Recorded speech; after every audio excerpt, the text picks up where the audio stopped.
Я Саитова Рамиля, кандидат на должность главы Республики Башкортостан.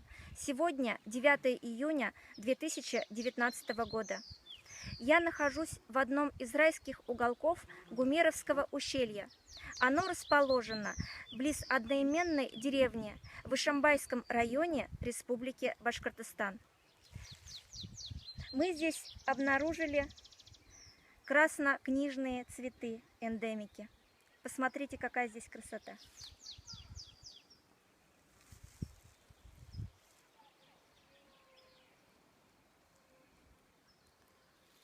Представьте себе, эту благословенную землю приговорили. Башкирская содовая компания в лице ишимбайского известняка обнаружила здесь залежи известняка объемом, который хватит этой компании всего на 1,5 года деятельности.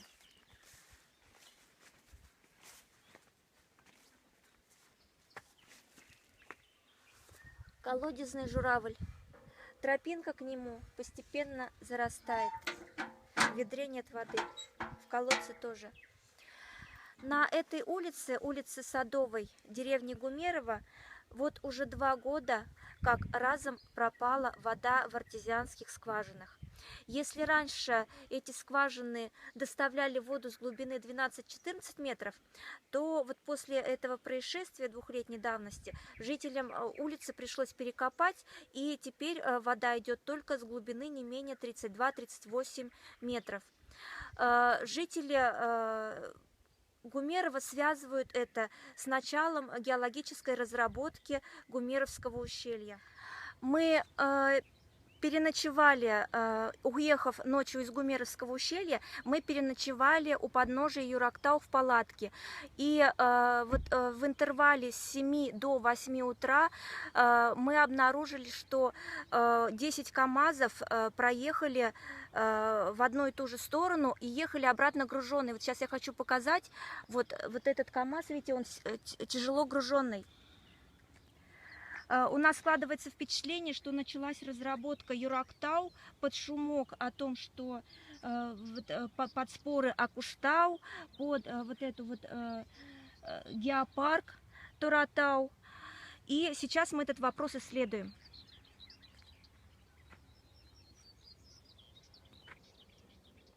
Я на вершине Шихана Юрактау. Сзади меня виднеется тот самый карьер, с которого идут эти большегрузы. Как я понимаю, именно об этом карьере жители говорили Совету по правам человека, когда он приезжал в апреле, и вот здесь была встреча с населением, о том, что большегрузы вот с этого карьера разбивают дорогу.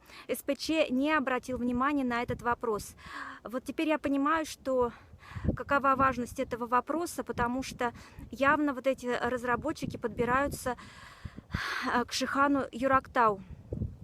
Я полагаю, что нет лицензии на разработку, поскольку в этом случае были бы проведены публичные слушания и был бы решен вопрос с подъездными путями. Также я предполагаю, что не имеется лицензий на проезд большегрузного транспорта вот по этим дорогам. Иначе денежные средства собирались бы в муниципалитете и производился бы ремонт этой дороги. Вот, и в связи я сделаю запрос в надзорные органы, узнаю, как обстоят дела вот на самом деле по документам. Вот у меня снова возникает вопрос по ишимбайскому известняку. Давайте я сменю немного вид. Тут очень красиво. Иосиф Рутман. По сообщениям СМИ, он находится в бегах, на него возбуждено уголовное дело. Однако у меня есть предположение, что здесь он разрабатывает, и вот Гумеровское ущелье это разрабатывает компания Рутмана. Как может вот беглый по сообщениям СМИ собственник руководить бизнесом, получать доход, сдавать отчеты? Это значит, что, я так предполагаю, налоговая находится в сговоре с МВД и в сговоре с этим самым Иосифом Рутманом. И я как полагаю, что все они получают определенную мзду за то, чтобы производились вот эти незаконные разработки. Кроме того, некоторые специалисты мне подсказали, что в Гумеровском ущелье, видимо, разработка не с целью известняка производится, а добываются алмазы. а уже отходы производства в виде там вот этого самого, то, что называют известняком, а их уже вывозят. Вот. И вот после того, как я поговорила вот с одним из специалистов, у меня вообще возник вопрос. Цемента в стране, перепроизводство в 2 раза. Нам сообщают, что цемент вот в Гумеровском ущелье хотят производить там или содовое производство, в Сибае. Вот под видом вот этого дешевого, добычи дешевого известняка добывают что-то очень ценное, кругом ложь и обман. Вот, соответствующие вопросы я буду задавать надзорным органам. И КВРИО главы Республики Башкортостан, он является у нас гарантом Конституции, как минимум исполняет обязанности, и это последняя инстанция для нас. Вот за мной Шиханы Куштау, вот, тоже приговорены башкирской содовой компанией к разработке. Запасов, как говорят, тоже хватит всего лишь на 1,5 года деятельности соды, так же, как и в Гумеровском ущелье. Что это значит? Это значит, что нас опять обманывают, что-то они там ищут другое, что-то другое будут добывать. Вообще, содовый бизнес, как я считаю, в республике является криминальным, поскольку я еще в 2013 году, по-моему, вот это была незаконная вообще передача, незаконная, по моему мнению, передача акций ОАО «Сода», которые попали к БСК, башкирской содовой компании. Эта передача состоялась с грубым, ну не с грубым нарушением, а вообще был попран закон о приватизации, согласно которому контрольный пакет стратегического предприятия является неотчуждаемым.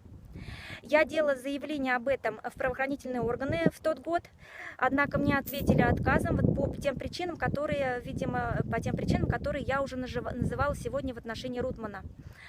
Вот, соответственно, я обращаюсь к КВРИО главы Республики Башкортостан в ваших полномочиях немедленно вернуть контрольный пакет акций ОАО «Сода» законному владельцу республики. Также я обращаюсь к башкирскому ИИНу, который состоится здесь у подножья Куштау 16 июня. И прошу вас осуществить народную инспекцию всех шиханов, не только Куштау, поскольку я так полагаю, что нас отвлекают вот этими пышными разговорами про геопарк Таратау, беспокоя население вопросами по Куштау. Может быть, они отвлекают наше внимание от Юрактау. После посещения Юрактау мы проехали до тех 2 карьеров, откуда идут большегрузы. В ответ на мое требование представить лицензии на пользование недрами и на тяжеловесный транспорт, работник карьера спрятался в вагончик и больше не выходил. Я так предполагаю, что эти машины с песком с интервалом каждые 5 минут идут в Словацкий стекольный завод, где происходит намывание золота из этого песка. При этом все знают, что бизнес по добыче песка и гравия, так называемый ПГС, контролируется в Республике Башкортостан армянской диаспорой. Я обращаюсь к участникам башкирского ИИНа 16 июня этого года. Башкиры имеют право знать, что происходит на их земле. Вот, кстати, вот они, эти башкиры. Я вас прошу проехать до этих карьеров, потребовать лицензии и проследить, куда вывозится этот песок и в каком количестве. А теперь самое важное. 8 сентября этого года состоятся выборы главы Республики Башкортостан. Обращаюсь к населению республики. За кого вы проголосуете? За людей, у которых дети учатся и живут за границей, кто обеспечивает их и может в любой момент туда же и уехать. При этом пример личного обогащения за счет народа показал экс-глава Рустем Хамитов, который оказался в списке Forbes, опередив Рамзана Кадырова и Владимира Жириновского, которые в этих должностях очень давно. Или вы проголосуете за честные выборы, за человека, за главу, который будет заботиться о сохранности природы и о благополучии населения.